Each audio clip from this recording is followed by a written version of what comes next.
Good evening, ladies and gentlemen. Welcome to the Comedy Store in Sydney. Would you please put your hands together and welcome to the stage the one and only Eddie Ifft.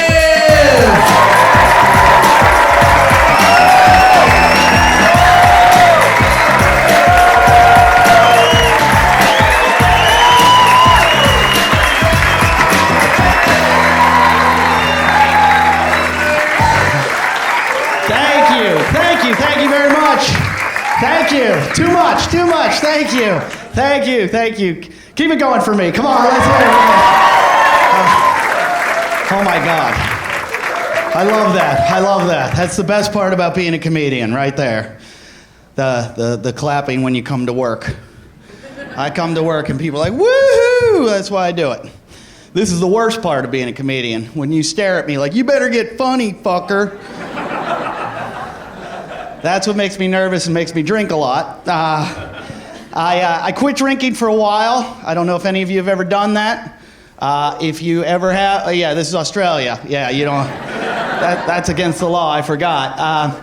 Don't ever quit drinking. There's a problem with quitting drinking. When you quit drinking, everybody wants to know why you quit.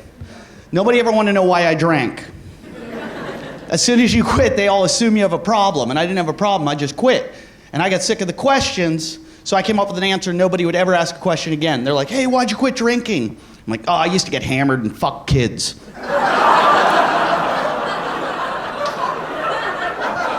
Like, you need a babysitter, I'm available anytime. Just lock up the liquor cabinet or shit gets crazy. Now, I'm glad to be back in Australia. I love Australia. I love coming here. The best crowds in the world. My favorite place in the world. I come to Australia all the time. I even have an Australian dog now. I have an Aussie cattle dog, and it's great because I have her back in America and nobody knows what she is. And I was walking her the other day at the dog park, and a guy goes, oh, what kind of dog is that? And I go, it's an Aussie cattle dog. And he goes, huh, does it have an accent? And I go, yeah, it goes, woof, cunt.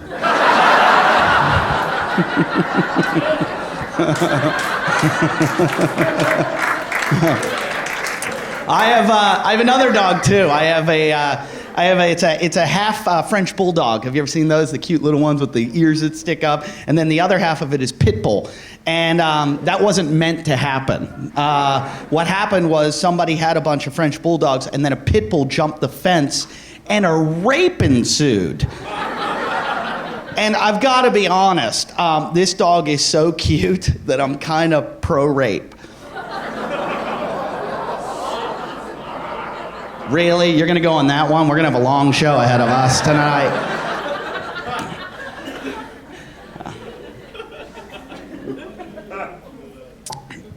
I do like drinking here. That's fucking great. Like, you guys don't give a shit so much about drinking like we do in America. But I quit drinking for a while. And I quit smoking pot because I ate it.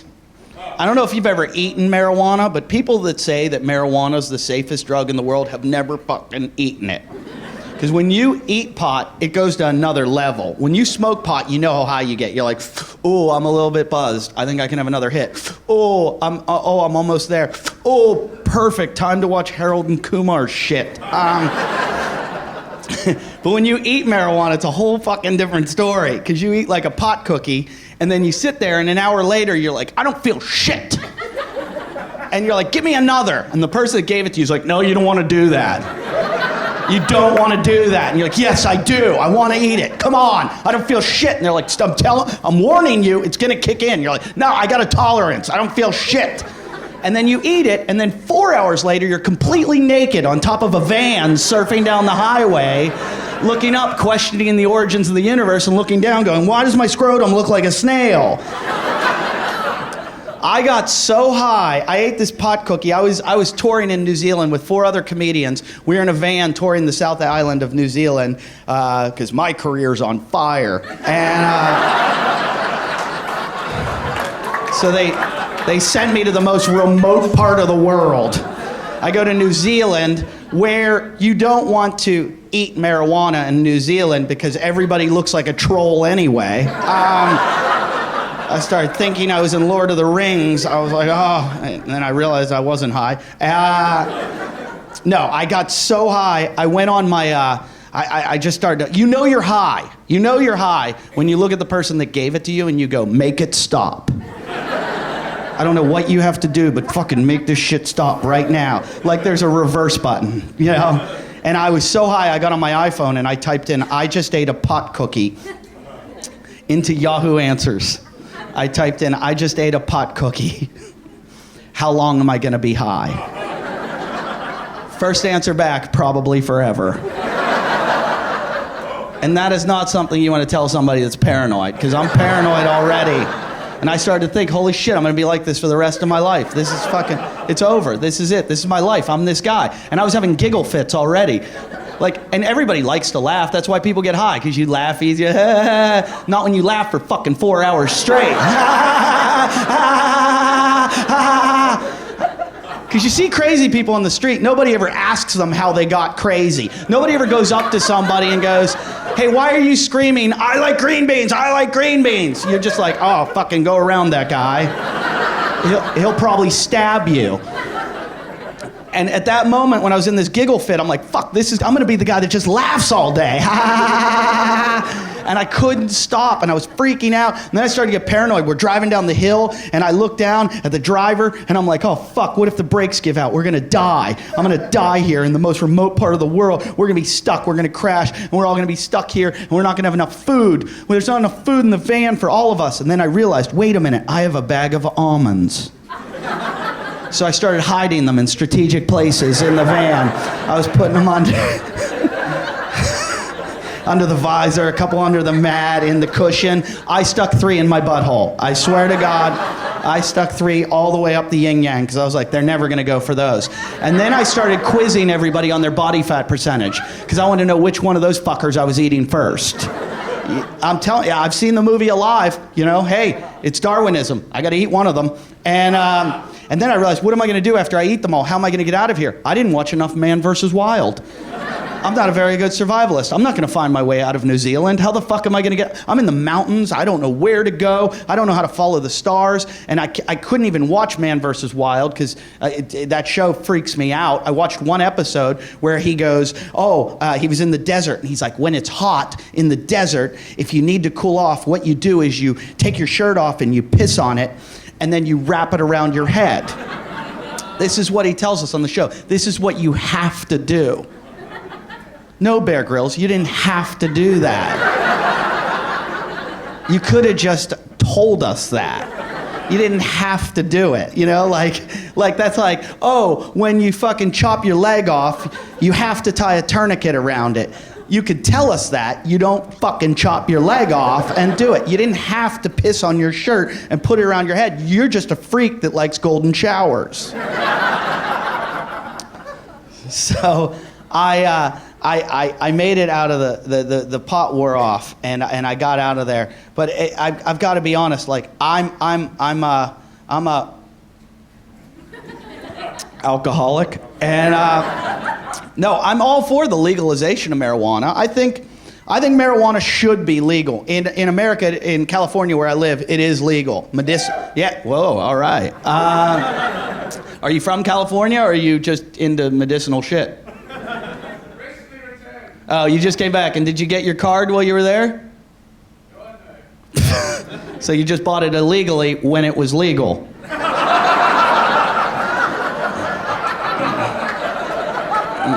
That's really smart. Did you go to like get a rental car and you just stole one from the parking lot too?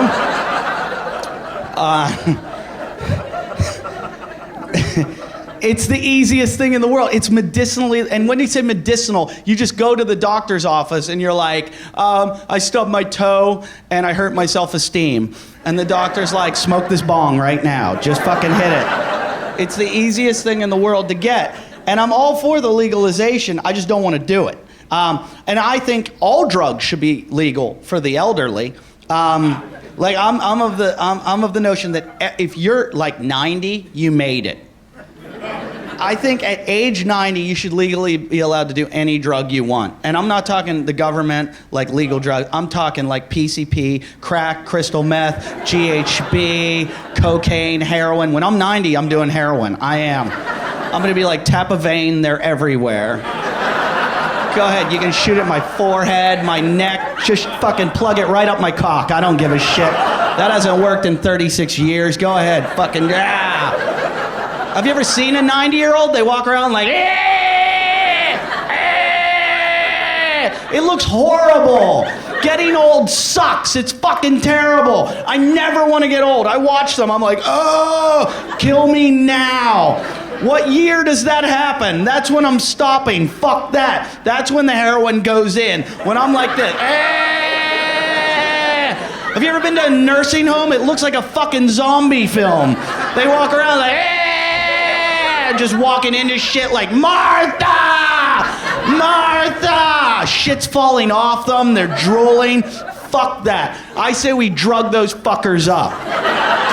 I'm serious. Get like a big garbage can, fill it up with heroin, PCP, GHB, fucking stir it with a hockey stick, get a turkey baster, suck it up, and then walk down the line and feed them like baby birds. Just boom. A little bit for you, a little bit for you, a little bit for you, a little bit for you. Hey, those flashbacks, they're not flashbacks. It's really embarrassing when your grandmother shits her pants, not when she's on mushrooms. Yeah, I'm telling, like, kids today, they do drugs. Kids today. I just said kids today. No, like the whole drug thing, it's like, I've done drugs. I've done a lot of drugs, and I'll tell you what, fuck it. I tell kids, don't do drugs. Don't do them, because you have other shit you can do now. You're young. You can still run and jump and play sports and bungee jump and fuck. Save that shit. Save the drugs for when you're sitting in a chair and you're like, what are you gonna do today? Like where your whole day consists of going to a doctor's appointment and eating applesauce. That's when you should be fucking That's when you try the drugs. Save that shit. My grandfather was 96 years old. 96, and my family on his 96th birthday got him a sheet cake. That's what they got him. They thought, oh, Papap's gonna love this. We're gonna get him a big chocolate cake with 96 candles in it, and he's gonna be like, woo! I'm like, are you fucking kidding me? This man is 96 years old. He's lived through every war. He's seen everything, done everything, fucked everything, and you think he's gonna be like, chocolate, yay! I'm like, bring him a pound of cocaine right now. Bring it in a wheelbarrow, grab him by the back of the head, shove his face in it, and let him go out with a bang. I know he's gonna die, but at least he's gonna have a story. No, I'm serious. Every other guy's gonna be in heaven like, how'd you die? Diabetes? What about you? Cancer? What about you? I tripped and fell. What about you? Holy shit. My 96th birthday, my family brings out this fucking wheelbarrow full of cocaine. I'm gacking that shit up. It's fucking crazy. The next thing I know, I'm fucking a hooker. I'm just fucking the shit out of this hooker to the point I've never fucked like this in my life. I thought I came the biggest load I've ever come. Turns out it was my heart. It exploded all over.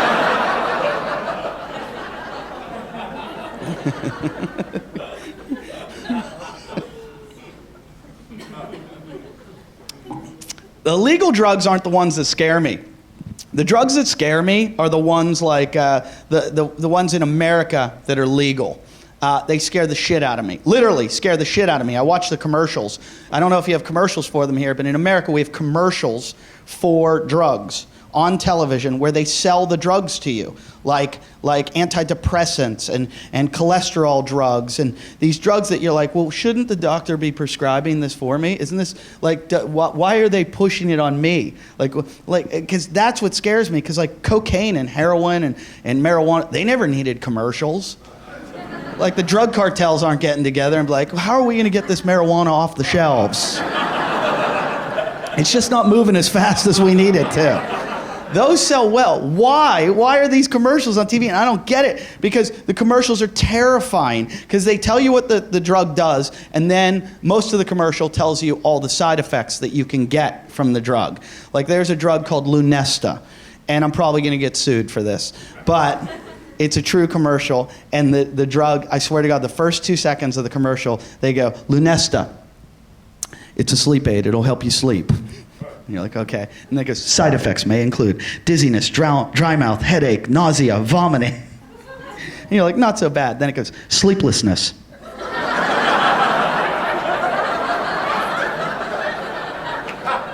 Did you just say sleeplessness?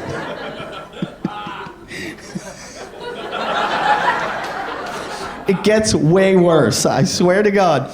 In some cases, men will experience enlarged breast growth. Did you just say enlarged breast growth with possible lactation? Fuck you, Lunesta. That's not a side effect, that's a special effect. I want a little shut-eye. Now I'm at fucking parties going, who needs milk in their coffee? Wah, wah. I have a friend who smoked crystal meth. He lost a tooth. He wasn't able to nourish an entire African village with his teeth. Wah, wah. Daddy's got some milk. Wah.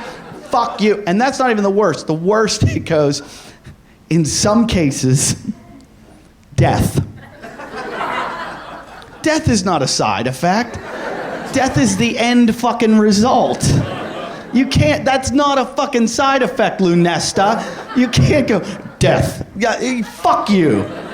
That should be your commercial. Lunesta, we'll help you sleep so well.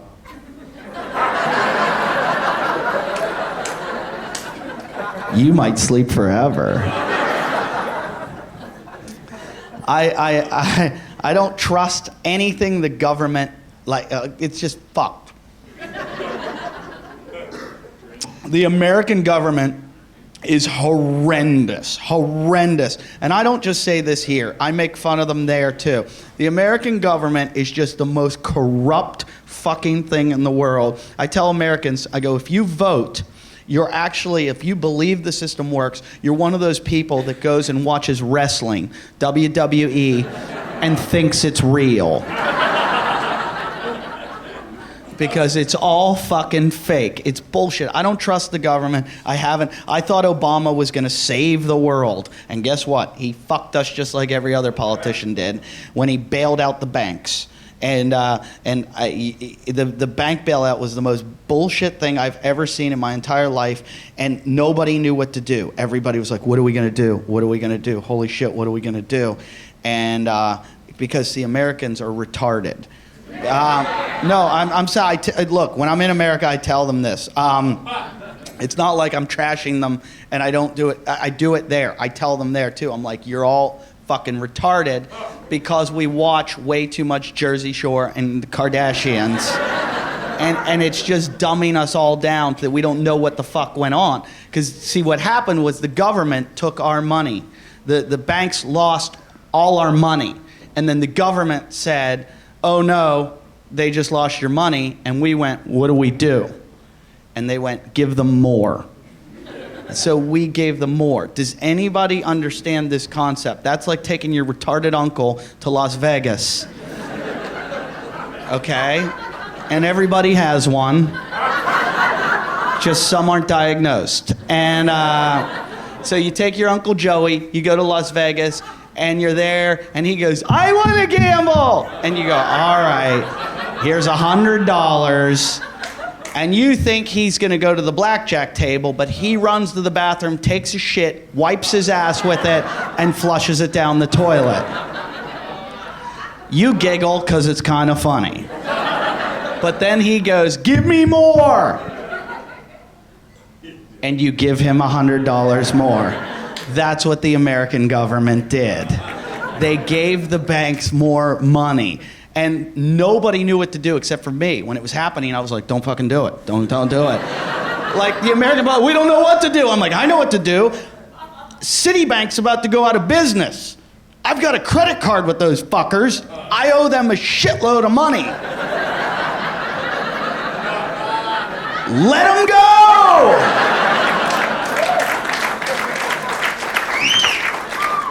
But no, we bailed them out. We bailed them out, and I was the only one. And I'm sitting there going, what did you do? What did you do? And now, I get a bill from them every month. Citibank sends me a bill every month. You owe us, blah, blah, blah. The audacity of Citibank. We bailed them out $25 billion. Me, the taxpayers of America, $25 billion. And I get a credit card bill from them. So I take it every month and I just write on it, fuck off, we're even. And I send it back. A lot of it, there's so many problems I could talk about. I mean, like, a lot of it's religion, and it's Christianity and this bullshit hypocrisy. And don't worry, I'm going to make fun of every religion tonight except for Islam. Because I don't want to die. It's the one religion, Islam, that I actually... I find a lot of, I make fun of everything. I'm not afraid to make fun of anything except for Islam, because it's the one thing you can't joke about because they'll fucking kill you. They will fucking, even the most moderate of Islams are like, oh, you don't want to do that? And I do it equally. I make fun of Christianity, Judaism, Catholicism. I grew up Catholic. I'm really Catholic. I was even molested.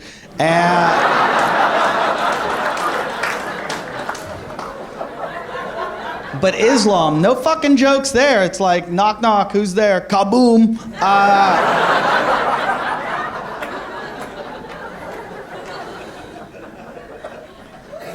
But America, we have this weird Christianity fucking, I don't get it. Like 2/3 of America is born again Christian.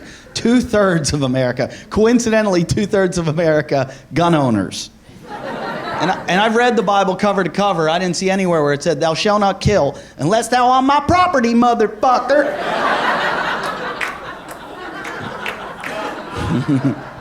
But it's all middle America, and I've always said we should have never invaded the Middle East. That was the biggest mistake America ever made. We should have invaded middle America. That's what we should have done. We should have fucking just bombed the shit out of it. If you've ever been there, it's a fucking dump. It is. I have no problem saying this, and we need more waterfront property. If we drop a nuke right in the middle of America, big lake, fucking everybody wins.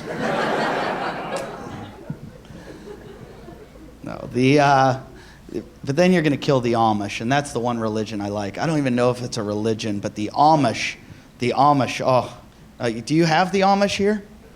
Do they? I don't think they can get here unless they...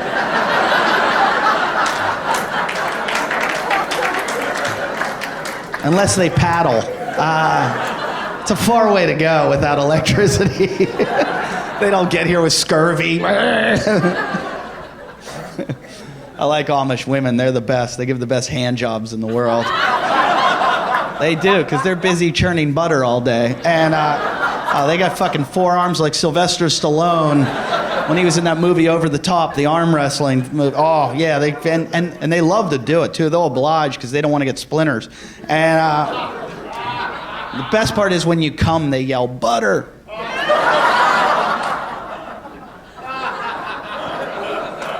How did I go from talking about the global financial crisis to Amish hand jobs? I don't know. Attention deficit disorder.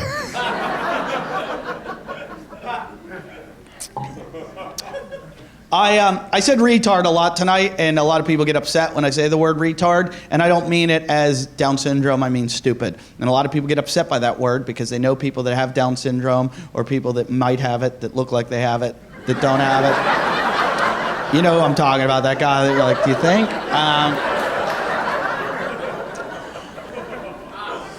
I just recently had a show where a guy snapped in the middle of the show because I said it, and he stood up and he goes, you're an asshole. And I said, why? He goes, my son's retarded. And I said, I'm really sorry for that. And I apologized to the guy. And I said, look, I make fun of everything. I don't hold back against anything. It's not personal. It's not about your son. And the guy started apologizing. I'm like, don't apologize. And he's like, no, I feel terrible. And I was like, don't feel bad. You should have punched me in the fucking face. And he's like, no, I feel bad. I'm like, And the next thing I know, he's on stage with me. We're doing shots together. And we like hugged and made up. And the crowd was into it. It was great. And we kept toasting and doing more shots. And I probably pushed it too far when we toasted. And I went, to your retarded kid. But that's what I do. I try to push things, and I get in fucking trouble for it. Because I don't think you should ever make fun. Down syndrome is not funny. It is not. And there's nothing funny about it. And you should never, ever, ever, ever, ever, ever, ever, ever, ever laugh at it, except in this story I'm about to tell. This is the only time you can ever laugh at Down syndrome, okay? I live in Venice Beach, California. There's a guy that lives on my street that has Down syndrome, and he weighs 400 pounds. That's fucking massive. Massive. That's funny alone. And every day he rides an adult-sized tricycle down my street. I just said adult-sized tricycle. You can start laughing now. That's funny too. And if you did laugh, we're gonna party later. Because that's where I start finding it funny. He rides an adult-sized tricycle down my street while wearing overalls without a shirt on and an Evel Knievel crash helmet that is 7 sizes too small for his bulbous head. And I defy you to tell me that's not fucking funny. That is so funny that I go to the window every day at the same time, knowing old Rain Man Knievel's coming by at the same time. And if you're still not laughing, fuck you. Fuck you. I will bet you $1,000 a plane flight to my house and one of your kidneys that you will come to my house and laugh at this shit. It is impossible not to. I tried not to laugh at him. I tried not to find it funny, but it's fucking funny. Mother Teresa and Lady Diana would have laughed at this shit. You could take the most politically correct people in the world. The women from The View, they would laugh at this shit. Whoopi, the Predator.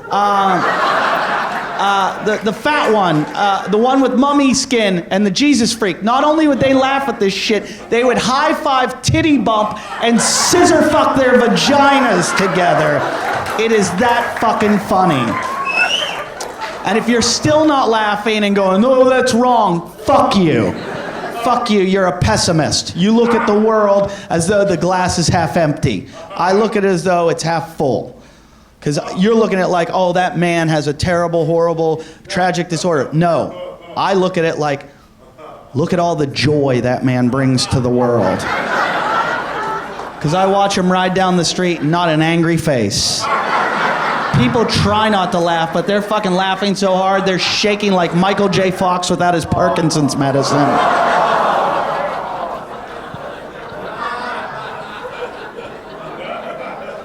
That's where I lost you?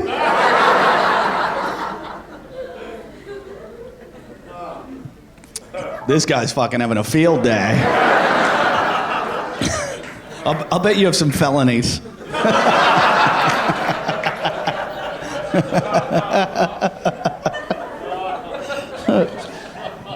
I get yelled at all the time for saying horrible shit. I can't help it.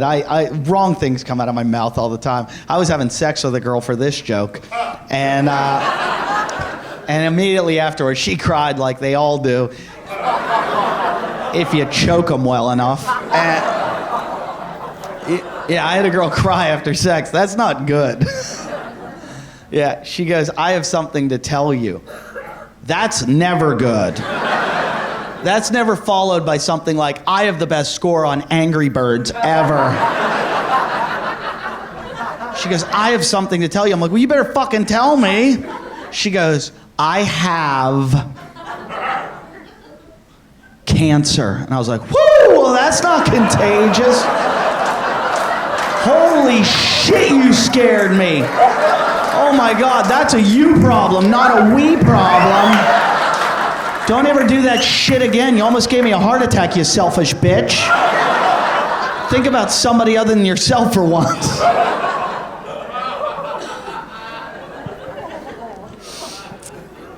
I'm a terrible person.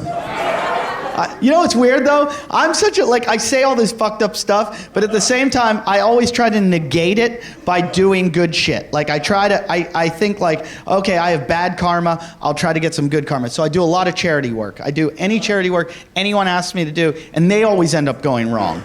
Last year I was here in Melbourne doing the Melbourne International Comedy Festival, and they asked me to be the spokesperson for the Walk for Water.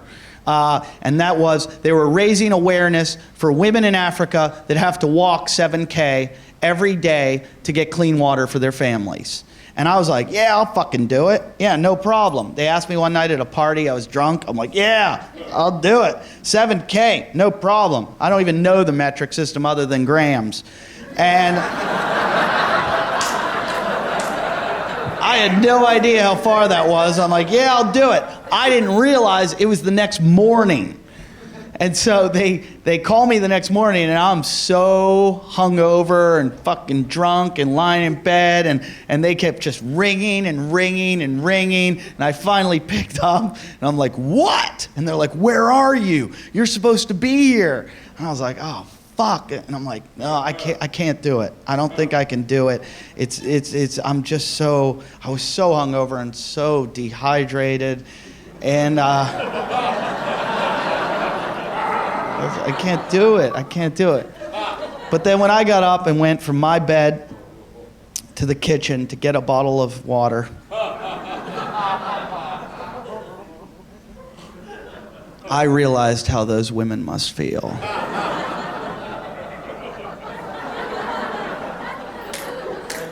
And I put myself in their lack of shoes. And I said to myself, Babutu?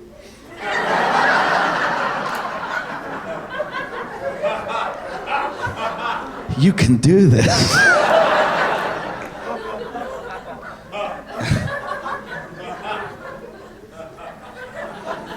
And so after another bottle of water and a jacuzzi, I took my limo to the Botanical Gardens where I was going to walk 7K, and I walked that entire 7K.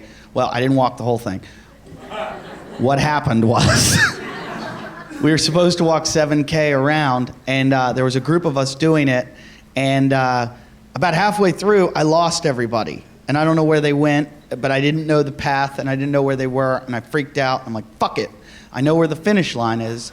So I just cut through the park to the finish line, not knowing that there were cameras there, and news stations, and all the newspapers, and all the organizers.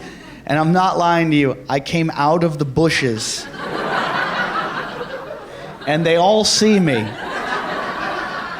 And the organizer of the event goes, Eddie, what the fuck are you doing?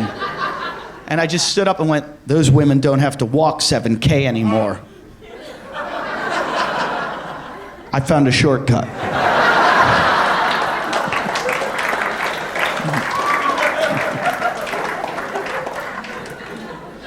I'm fucking terrible. I did a show in America, and it was for a disease or a disorder called cystic fibrosis.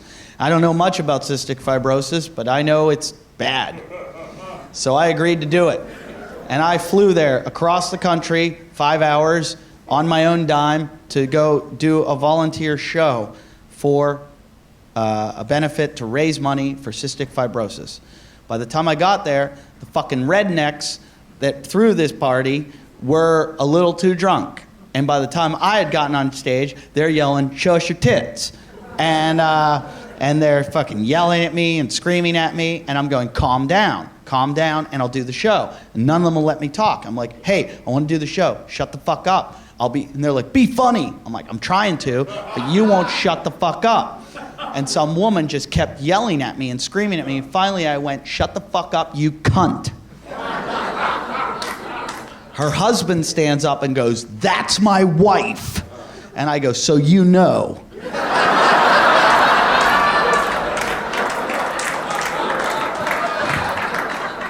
At which point the organizer of the event yells out, don't anybody laugh at him. I just flew across the country and volunteered to raise money for their event. I'm the headliner of this event to make them laugh, and they've just been told, don't anybody laugh at them. So I know it was a charity, and I was trying to do the good thing, but I snapped and I lost it. And in the letter they wrote to the newspaper, it said that my final words were, I hope all your cysts get fibrosis.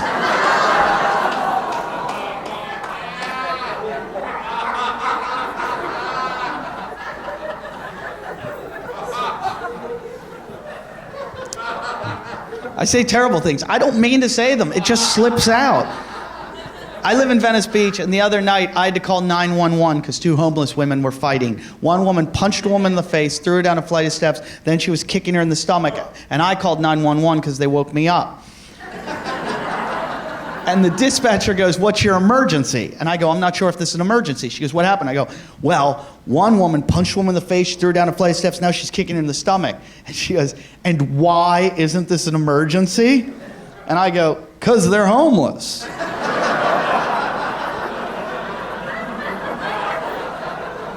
And the dispatcher goes, "Did you just fucking say that?" And I realized how badly it sounded. And so I tried to cover it up, but I made it worse. I was like, for you and I, it's an emergency. For them, it's like a Tuesday. They're homeless. They've got a high threshold for pain. They do. Have you ever seen their feet? Their feet are like hiking boots. The tread on their feet is fucking amazing. You could sell that shit to Nike for millions of dollars. Oh, I'm telling you, the homeless are badass. If I ever start an army, which I'm going to, it's gonna be homeless. Yeah, you don't even need to feed them. They find their own food. The homeless are the toughest fucking people in the whole world. People call them lazy and sad. Fuck you. They are badass. I watched a show the other night on Mount Everest, how people train their whole lives to get to the top of Mount Everest. And I'm watching it like, really? The homeless could do that tomorrow.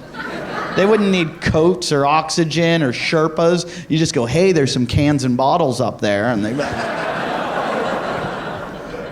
ever see how hard a homeless will work for a can or bottle?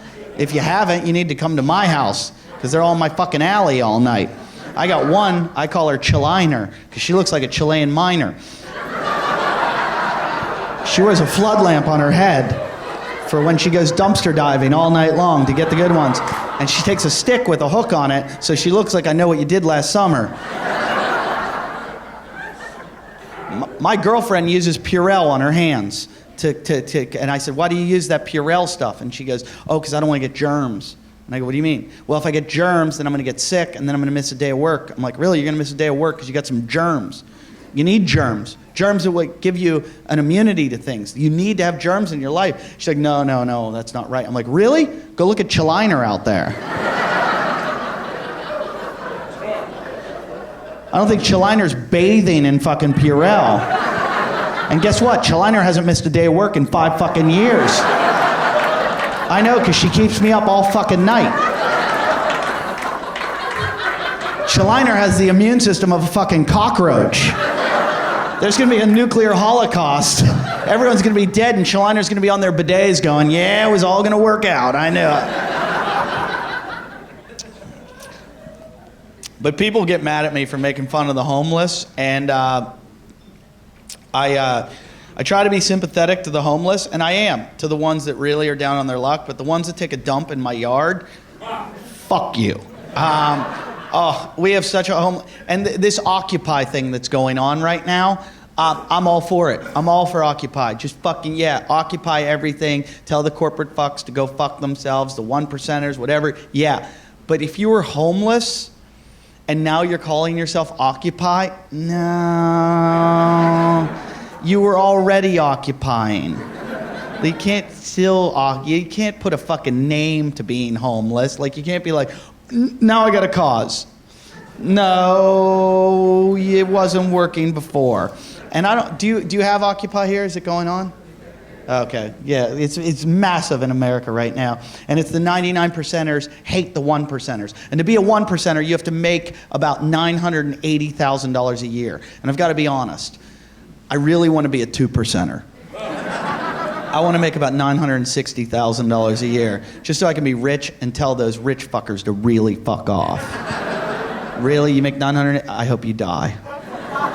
I'm not an elitist at all. I'm not, but I fly first class a lot, and when I fly first class, holy shit, things change. You ever get in first class and you just feel like, yeah, I am on top of the world? Well, if you're me, yeah, because when I get on there, the first thing I do, I put the Burger King crown on. I wait for the other passengers to come on. I'm like, "To the back with you, peasants." And if anyone gets eye contact with me, I just go, "Poor."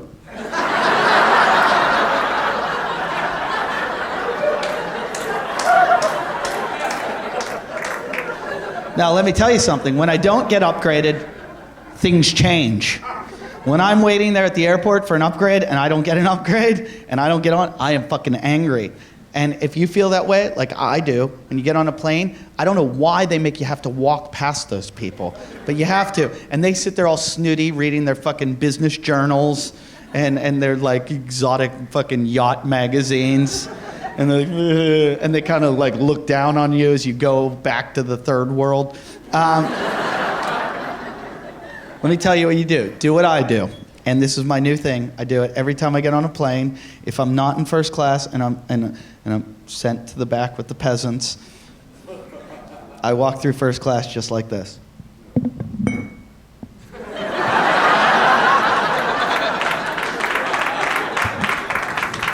That's just a little way to occupy. I've done it like 4 times. I'm like, and people are like, what the fuck? You know. You know exactly why I'm it's really hacky for a comedian to like do jokes about like airplanes, but the reason we do is because we fly so much. Like so fucking, my life is airports and airplanes and fucking like, and funny shit happens on airplanes all the time. I was on a plane the other day and a guy got sick on my plane. And have you ever wondered what the procedure is? For what they do when someone gets sick? Did you think they like land really quickly, like on a farm, and fucking like, no, they don't do shit. They freak out. The flight attendant just started yelling. She's like, is there a doctor on the plane? Nobody answered. 300 people on the plane, nobody answered. She goes, is there a nurse on the plane? Nobody answers. Is there a paramedic on the plane? I'm like, how far does this shit go? So I thought I was funny, and I was drunk. I yelled out, I'm a comedian.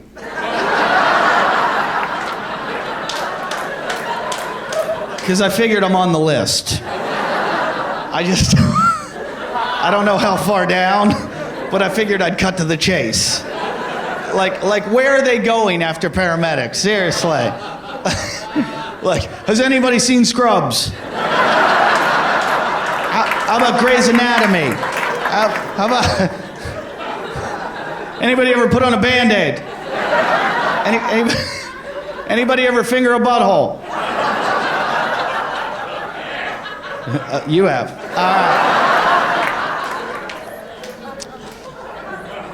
I have never fingered a butthole, but I have butthole to finger. I have, and you're going, what is that? I'll tell you what it is. My girlfriend was sleeping one night, and I thought, oh, time to play a practical joke. Being a comedian, my practical jokes are a little different than the normal person's, so she's a heavy sleeper, so I lubed up her finger, lubed up my butthole to make it a perfect match, spread my butt cheeks, and just fucking took that digit all the way up to the second knuckle.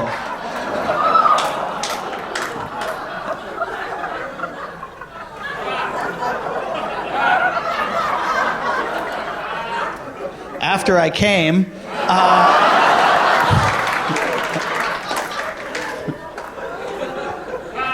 I didn't pull her finger out. I turned around and shook her and went, what the fuck are you doing?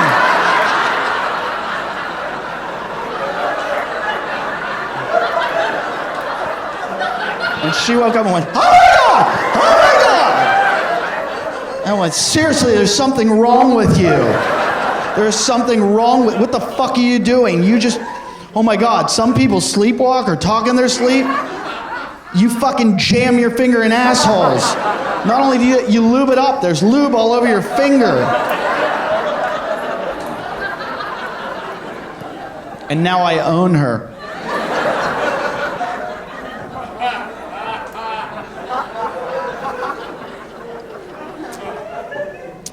Yeah, I have a girlfriend, which is odd for me. I don't do well with girlfriends. I haven't had one in a while because I'm severely immature, irresponsible, and somehow I got a girlfriend, and I love her. I do. I love my girlfriend. I don't love monogamy. I I don't know how people fucking do it, and I feel like it's like a cult that everyone's in, and we just fucking drink the Kool-Aid. Okay, we're just gonna fuck one person for the rest of our lives. Let's all do it. It's fucking terrible. No, I mean, I love her, and I won't cheat on her, but fuck, do I want to.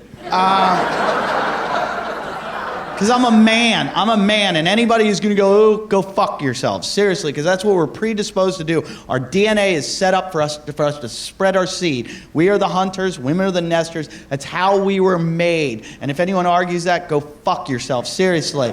And every man knows I'm right. Imagine, like one person for the rest of your life, you go fishing in a pond every day with just one fish in that pond.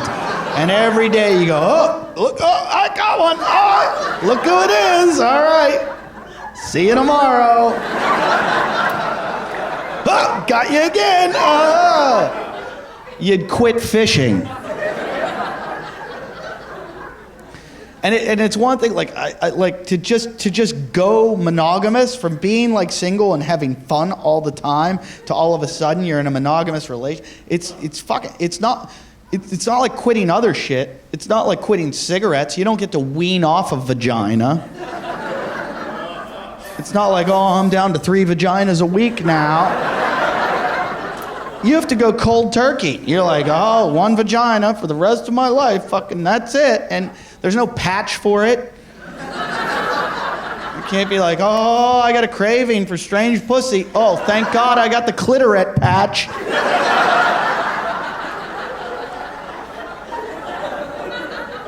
No, it's bam, you're done, you're in it, you're monogamous, you fucking one person for the rest of your life. And I don't understand it, I don't get it.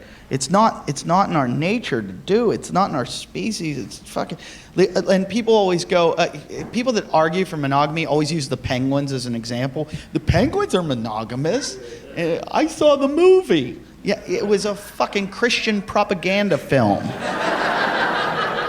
What you don't realize, when they yelled cut, there was a fucking penguin orgy.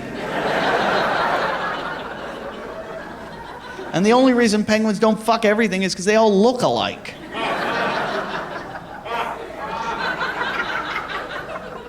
And they don't have Facebook.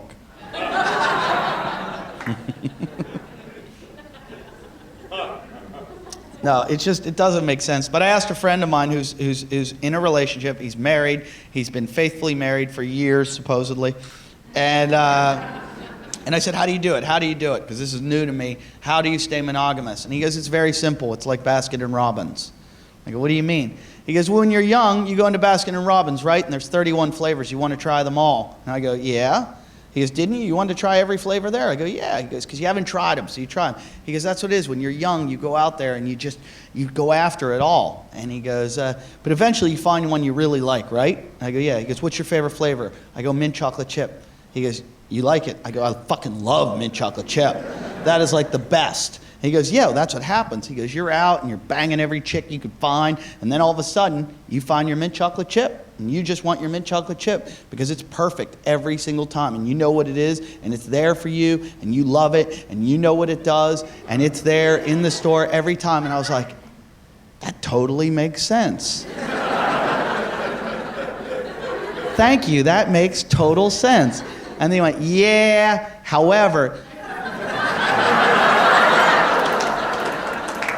you're going to end up in Vegas one night, and you're going to be really fucked up, really drunk, and somebody's going to put a bowl of Rocky Road in front of you, and you're going to want to eat it, and then you find out Rocky Road's got a friend, Rainbow Sherbet, and you can put them in the bowl together and do all kinds of crazy shit, and you're fucking that bowl of ice cream like you've never fucked before in your life. And then the next thing you know, you find out that fucking Rainbow Sherbet has a Facebook page, and she took some pictures, and Mint Chocolate Chip finds out. But there is one species in the world that is, I've looked this up, I've done the research, I went to a very good source called wikipedia.org. And there is one species in the world that is naturally monogamous, and it's called the diploon protozoa.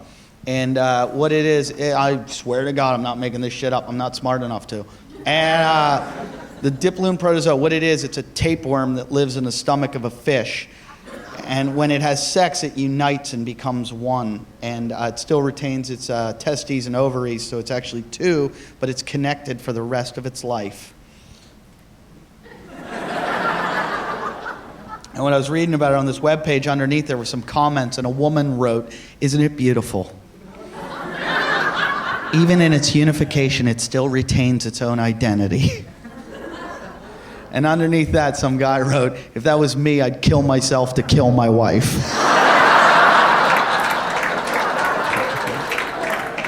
My girlfriend's like 10 years younger than me, and I didn't realize I lost my sex drive. It's gone. At a certain point it goes, I didn't realize it goes, and it's just one day it's there, you're jerking off 12 times, and the next day you're like, nothing. I lost my sex drive. And my girlfriend comes home, she's like, "I want to fuck 7 times tonight." And I'm like, "I got to call 6 friends." I'm one and I'm done. I tap out like it's a cage fight. I'm like, "I'm done. I'm out. Leave it alone. Leave it alone. Look, it already threw up. Leave it alone. Stop touching it. Why are you still touching it? It's done. I will see you next week." Yeah, men are not naturally supposed to be monogamous. And every time we get caught cheating, everybody goes fucking crazy, especially celebrities. Every time a celebrity gets caught, people are like, "Oh, can you believe he fucking..." And they go like Arnold Schwarzenegger, "Oh my God, he's got a little Guatemalan baby in his gym bag." Like, what did you expect? They're celebrities. They fuck because they can. They, like Tiger Woods. "Oh my God, Tiger Woods, why would he do that?" Because he could. Because he's the greatest golfer that ever lived. That's why men try to achieve greatness. That's why we fucking do anything, because of vagina. That's why we get up in the morning. That's why we shower. If women didn't exist, we'd just be lying in a pile of our own shit, just occasionally flinging at our friend. That's why God made Eve. That's what happened. He made Adam. He looked down the next day, and Adam's like, he's fucking chucking shit at God, and God's like, "Stop it!" And he's like, "Fuck off!" So God's like, "Oh my God!" So oh myself. So then God made Eve, and Adam got up and was like, "Oh, I got to shower now," because that's what motivates men. And you put someone like Tiger Woods, who was with one woman his whole life, and all of a sudden, he's the fucking greatest golfer that ever lived, and he gets tempted by pussy, and shit happens. And everybody goes, "Well, he should have never gotten married." Well, maybe he didn't want to. Maybe she tricked him. That happens. A lot of guys don't want to get married, and they end up married like, "How the fuck did I do this?" And then they're married, and they're like, "What the fuck?" Yeah, like it's not a goal in our lives. Men always say, "Oh, I will get married," but it's not like that's the end all. You never see a little boy sitting around going, "I dream about the tuxedo I'm going to wear on my wedding day." No, that's your shit. The only reason we go to weddings is because there's alcohol and our friends. But Tiger, what happened was he was destroyed. He was destroyed by this whole thing. And yes, he went around and he fucked around, and maybe he should have never gotten married, but he was a great golfer, and then they destroyed him because they're like, "I can't believe Tiger would do that. Why would he do that? Why would he do that?" And everybody was like, "Well, look at his wife. She's so beautiful. She's so smart. Why would he do that?" And how do you know? Like, maybe she was just the biggest bitch that ever lived. Maybe she was a naggy bitch that he came home to every night, and she's like, "Why you gotta golf? Why you gotta golf? All you do is golf, golf, golf, golf, golf, golf, golf." And everybody goes, "But look at those women he was having sex with. Why would he have sex with those skanky bitches? Why would he fuck such skanky bitches?" I'll tell you why. Because they were skanky bitches. That's what skanky bitches are for, to fuck in the ass and come in their face. Yeah. You don't want to do that to your wife because you love her and you respect her. And she drives your kids to school. And the last thing you want her doing is wrecking into a telephone pole because she's got dried schmegma in her eye because you gave her a Spider-Man the night before. Save that shit for the skanky bitches.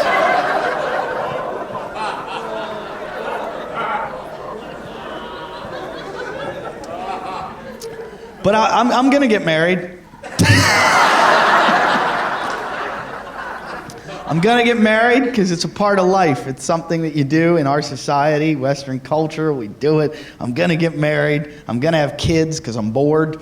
That's why you have kids. And if anyone says that's not true, you're full of shit.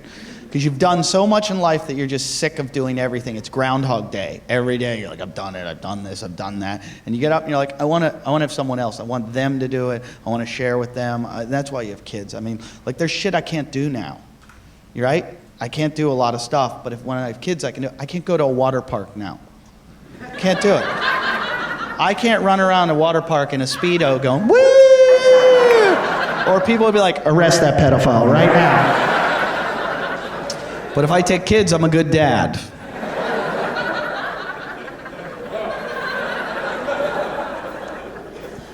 And I'm going to have kids, I'm going to get married, I'm going to get divorced.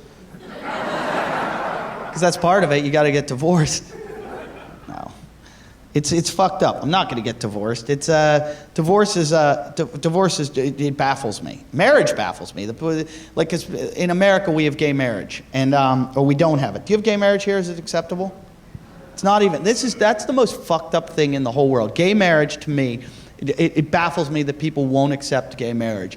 Like, it's the most fucked up thing I've ever heard of. Like, when people go, oh, it's just wrong, it's not traditional, I'm like, really? You care where fucking a penis goes into a fucking asshole or a vagina?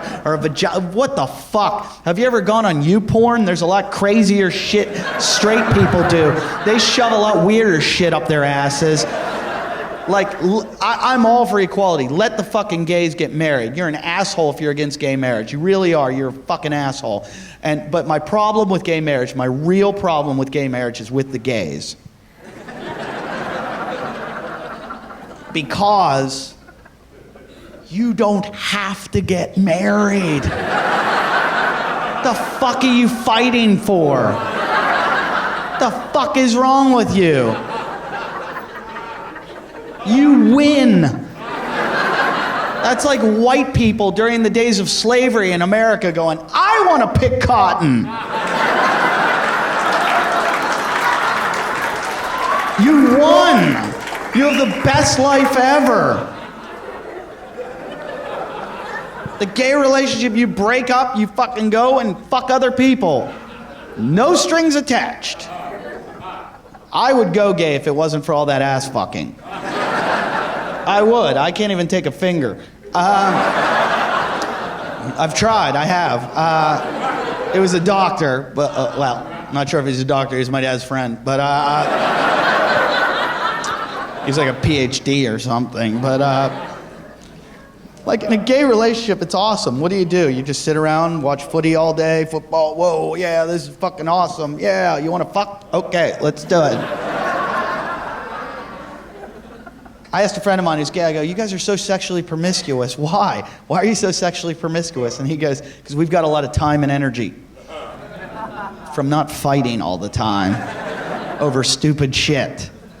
Yeah, like in a gay relationship, what's your fight? Hey, your shoes don't match your belt. Oh, really? Yeah, let's fuck.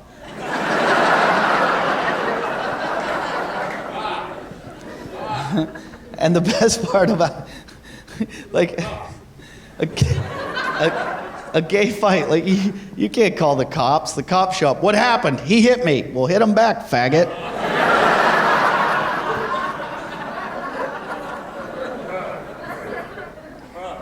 There's no divorce in a gay, like, why would you want to get married and then have divorce? Divorce, anyone who's gone through a divorce says it's the most horrible thing in the world, and I don't get it. Like, women, it's just, it has to have come from women. Because no man would have invented divorce and been like, I've got a great idea. We're going to devise this thing, we break up, and I give you half my shit.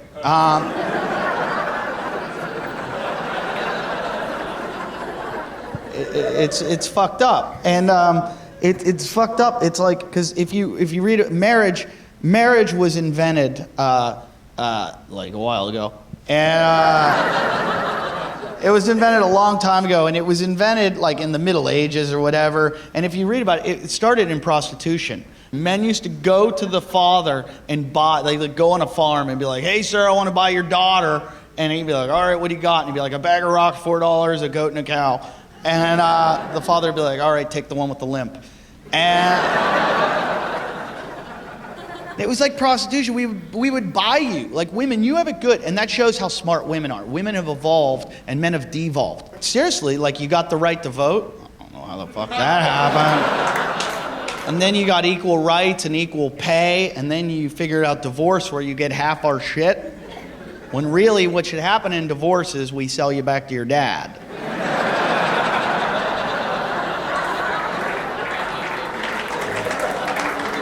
At a discount, because you're used.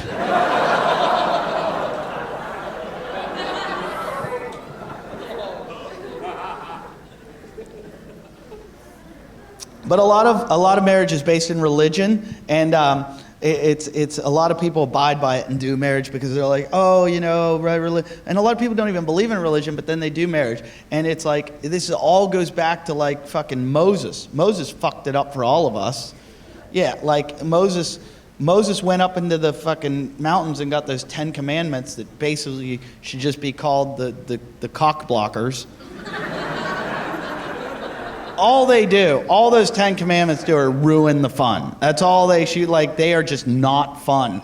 And I think what happened was Moses was in the desert with those people and they were all like fucking having the greatest time ever. It was like Burning Man. Everybody was fucking, there were parties and shit was going on. And then what happened was Moses' wife was probably a huge whore.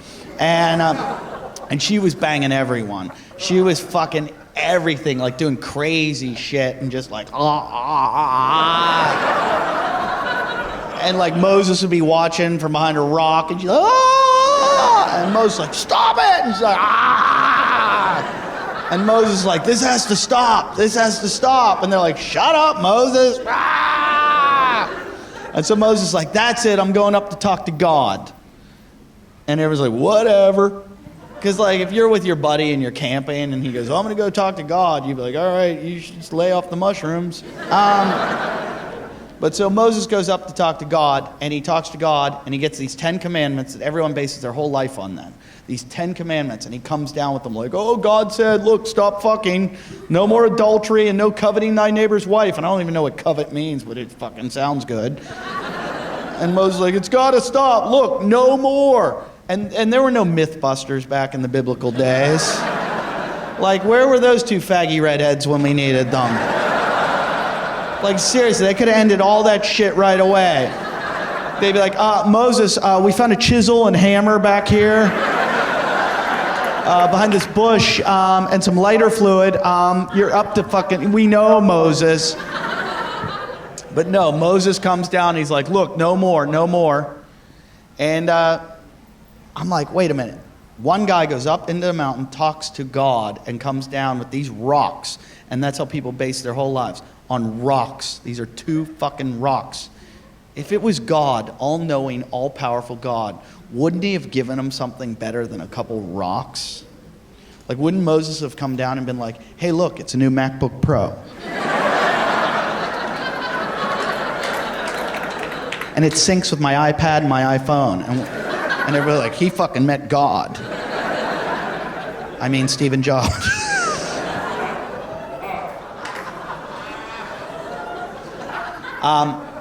I know I sound like I'm a bit of a misogynist, and no,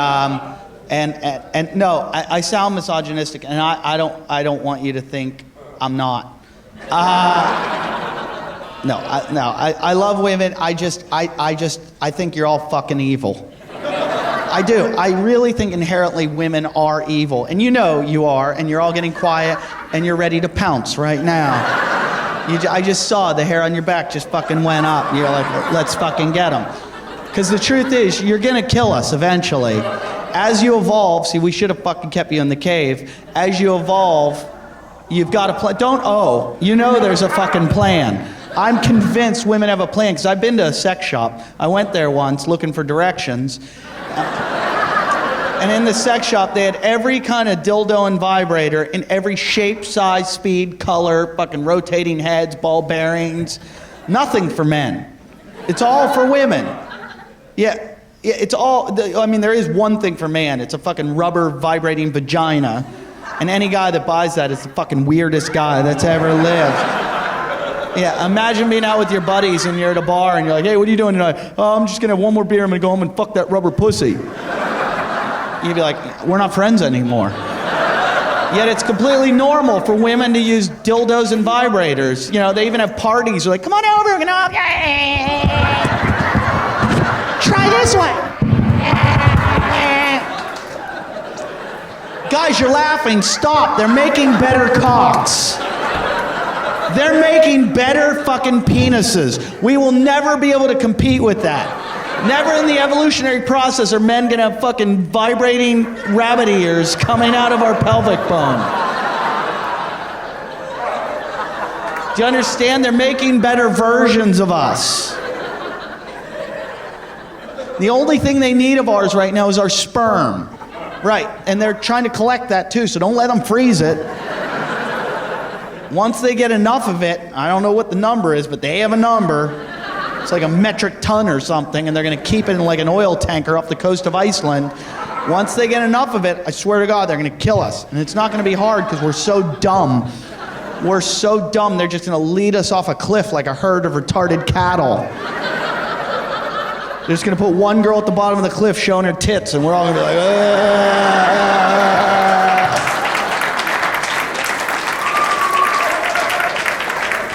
and we're all gonna fall off like a heaping mess of fucking carcass and bone, and we're just gonna be sitting there, and then all the women are gonna run around and high five and titty bump and scissor fuck their vaginas. And that's when they do the chant, all hail Oprah, all hail Oprah. Because that's the lesbian bitch behind all of this.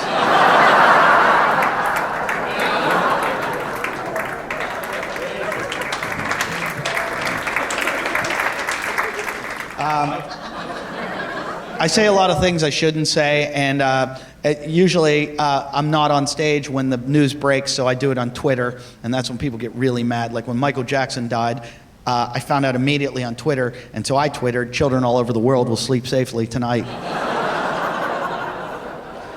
And I don't understand that response, because people get upset about Michael Jackson dying. Good. And people were like, but he was the greatest entertainer of all time. I'm like, he fucked kids. And people go, he was never convicted. The reason he was never convicted is because he paid $25 million to the victims' families. And people say to me, yeah, but no real family would accept that $25 million. No real family they would say, no, I'm not gonna accept it, you're going to jail. We won't accept your $25 million.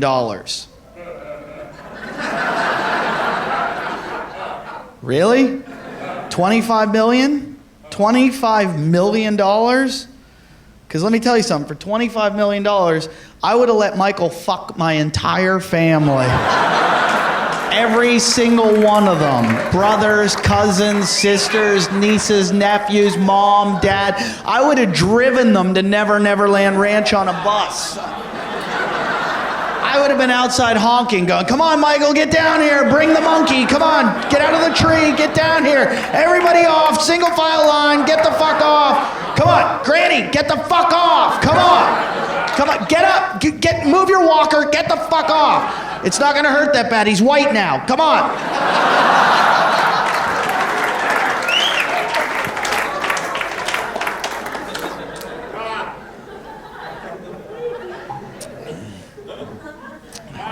So I gotta leave you with this. I was having sex with another girl, there's been two. And after I had sex with this girl, this is a true story, I had sex with this girl, and I took the Magnum condom off. And see, Magnum's in America, the extra large condom. Here, you were like, why is he putting an ice cream wrapper around his cock?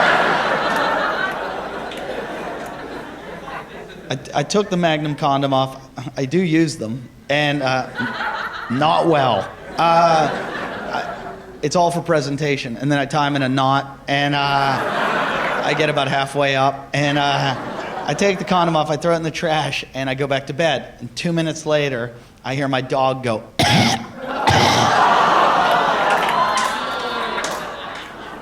because she has asthma. I don't know what the fuck you sick people are thinking, but if you thought my dog ate a jizz-filled condom, You were right. My dog ate a condom, and she's coughing. She's like, help, help. And I didn't know what to do, so I called the vet's emergency hotline. And the vet goes, what's your emergency? And I go, my dog ate a condom. And the vet goes, was it on you at the time? And I go, no, and why does that matter? He goes, it doesn't, I was just curious. So the vet goes, you got to get that out of her. You got to get that out. Yeah. I'm like, how do I do that? He goes, take her outside, make sure she shits it out. Make sure she shits it out. You got to get outside, make her shit it out, or she's going to die. It's going to get trapped in her intestines, and she's going to die. And I'm like, all right, I got you. So I go outside, I go to the dog park across the street, and I'm fucking chasing my dog around going, drop it like it's hot. Drop it like it's hot. Trying to get my dog to shit this out. And my dog starts eating grass, eating all the grass, because that's how they throw up. They eat grass, and she's eating all the grass, and I'm like, good, eat the grass, eat the grass. And I never meet girls ever in the dog park, ever. This day, I meet a supermodel. I live in Los Angeles. I meet a real life supermodel. Like, I know she's a supermodel. She had a cape on. She's texting. She asked me how to spell dog. And we're talking, we're having a fucking full-fledged conversation. She's talking, I'm talking. She's like, rape. And we're talking, and my dog comes over and starts shitting right in front of us. And now she's eating all this grass, so it looks like a lawnmower without the bag on it. The grass is just fucking shooting out of my dog's ass. And I'm like, oh no, I know what's gonna happen. The condom's gonna come out, pretty embarrassing. So I start trying to cause diversions. I'm like, look, it's a black albino. It was just a white guy, but she fell for it. So the dog finishes. I'm like, whoa, I'm in the clear. Well, just when I think I'm in the clear, my dog looks over her shoulder at me. Yeah, really, like, and her ass is still facing me, and she smiles. Like, she really smiles. She's like, ha ha, and gives it one last push. And I didn't mean for this to come out loud, but I went, no! And when I tell you the condom came out, it didn't flop out. It inflated. Like one of those air dancers you see outside a mattress factory sale. It was like...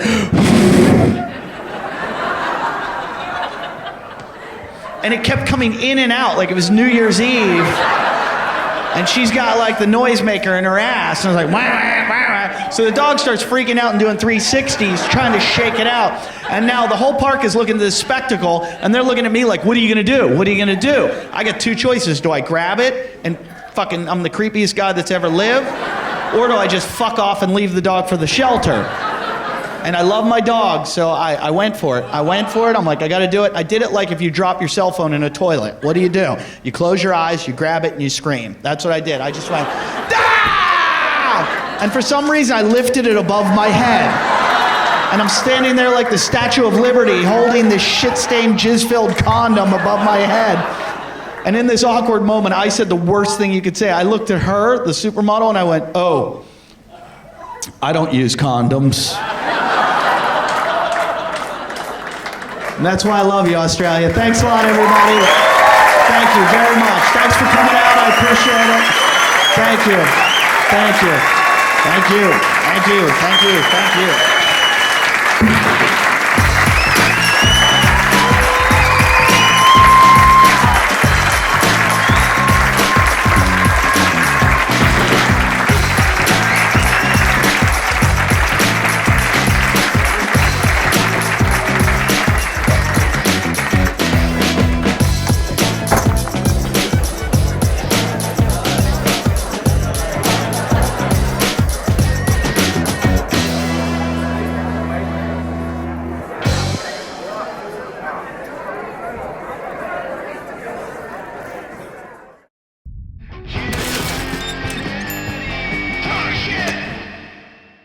I'm nervous. I'll be honest. Yeah, I'm really scared about ball shots. They hurt like a motherfucker. If you weren't nervous, it no matter wouldn't how be funny. tough you are, those hurt. Brendan is a semi-professional wrestler in his own mind. Now kick him in the nuts.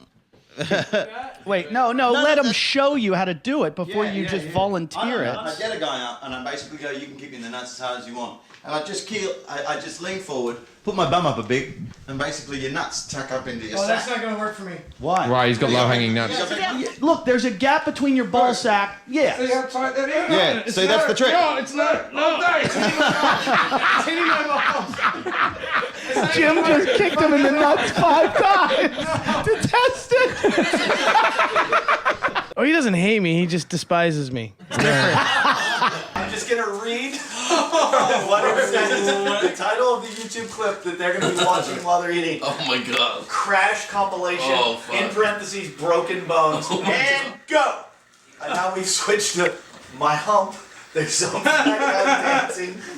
It looks like Far Side. Go back to the African children. Oh. Jim is way far ahead already. Oh no! There's an African kid that his hand looks like a bird's hand. Back to my hump, Jim, pause on that. Jim's gonna throw up. Ben, you can take him. Jim. Oh. Jim's about to swallow what's in his mouth, and he's done. Jim just did 338. That was a hot one, too. This is the second one. Ben almost took him. You almost got him. Don't go toast. If I've learned anything, don't go toasted. I told you. I'm sad about the things I was saying while it was going on, but I was trying to make you puke. How you feeling, Ben? I've been better. Pop the bed. Fuck yourself. The only reason why Jim's not popping it is because he's sitting on it. And I've lost my watch. Oh, there we go. Where's Jason going? I don't know, but I'm not gonna pop the bed. Oh, don't get it. It's not his bed. He's getting it. Jason!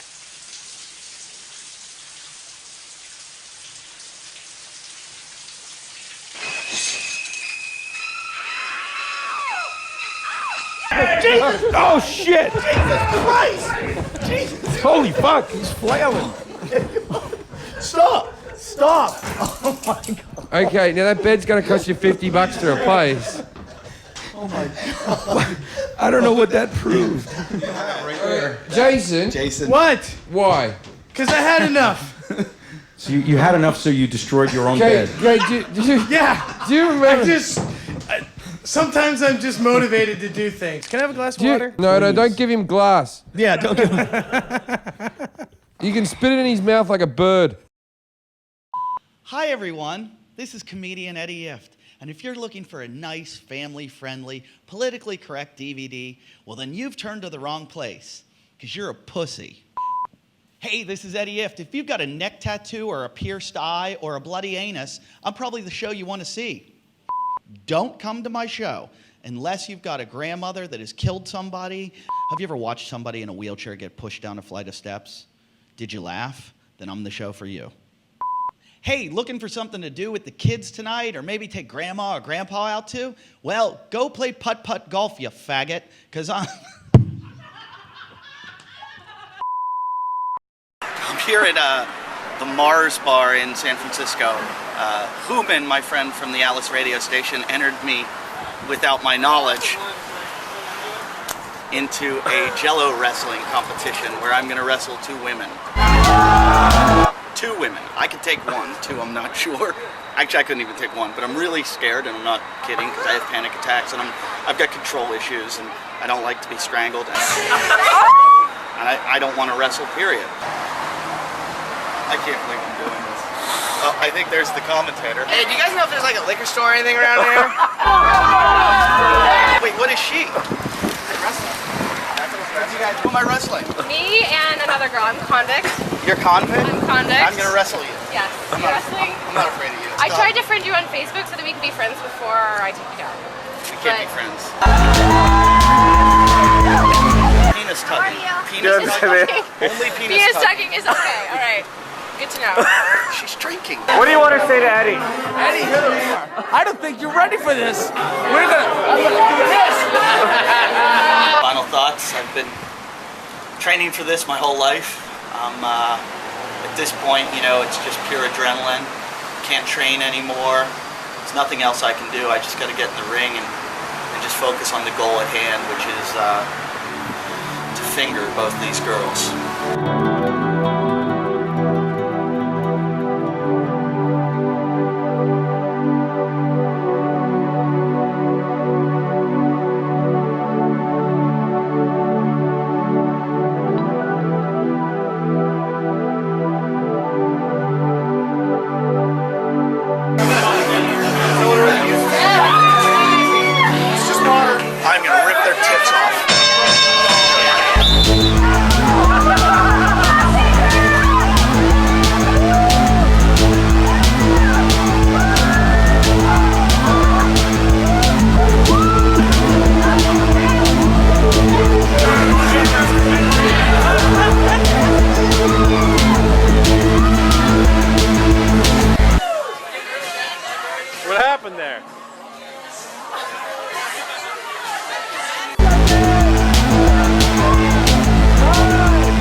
What are you doing?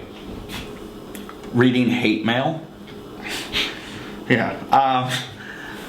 I get fan mail being a comedian, and like most of the times it's really nice. It's people appreciative that like the shows and everything. But occasionally it's just really rude shit that is just directed to hurt my feelings, I think. And I've got a few. Wait. Camel Finger wrote, Eddie Ifft proves you don't have to be funny to be a comedian. Hey, wait, here's a better one. I'm a big a nigga wrote, I hope you die in a sea of AIDS at Eddie Ifft. Thank you. I'm a big a nigga. And here is my favorite. Razorback262 wrote, at Eddie Ifft, the only reason I am on Twitter is to tell you that you are a cunt. And what I love about this is they're anonymous. They can just write anything they want with complete anonymity. Yeah. But I'm thinking like how cool it would be to just track one of these people down. To just find one of my haters on Twitter and pay them a visit.